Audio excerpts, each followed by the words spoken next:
Gym করবেটকে নিয়ে না আমার ছোটবেলা থেকে একটা দারুণ উন্মাদনা আছে এবং আমি প্রথম যখন জিম করবেটের বই পড়ি একটা ভীষণ ফ্যাসিনেশন তৈরি হয় এবং বাবার কাছ থেকে জঙ্গলের বিষয়ে কনজারভেশন প্রেজার্ভেশনের বিষয়ে অনেক কিছুই শুনেছিলাম এবং জিম করবেটের লেখায় সেটা ভীষণভাবে উঠে আসে যে উনি শুধুমাত্র বাঘ শিকার করার জন্য শিকার করতেন না, উনি মানুষকে সাহায্য করার জন্য করতেন এবং শুধু মানুষ খেকোদেরই মারতেন কিন্তু।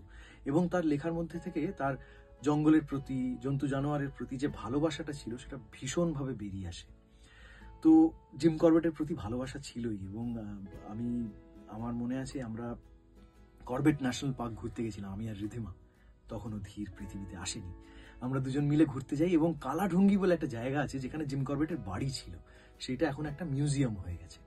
সেইখানে আমরা গেছিলাম এবং জিম করবেটের বাড়িটা দেখি, সেখানে জিম করবেটের ব্যবহার করা প্লেট, চামচ, গ্লাস, তার চেয়ার, তার টেবিল, এই সমস্ত কিছু অ্যাজ ইট ইজ রাখা রয়েছে। মানে সেই সব দেখে একটা অদ্ভুত একটা রোমাঞ্চ সৃষ্টি হয়, মানে যে এই সেই জিনিস যেগুলো উনি ব্যবহার করেছেন এবং এটাই ওনার বাড়ি। কিন্তু আমার যেটা যাওয়া হয়নি সেটা হচ্ছে এখনো আমার রুদ্রপ্রয়াগ যাওয়া হয়নি।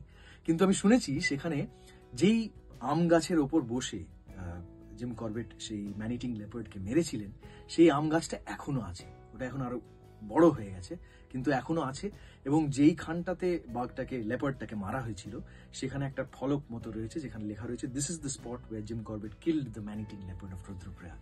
তো আপনারা যদি কেউ গিয়ে থাকেন তাহলে তারা তো জানবেন, যদি না গিয়ে থাকেন অবশ্যই দেখে আসবেন।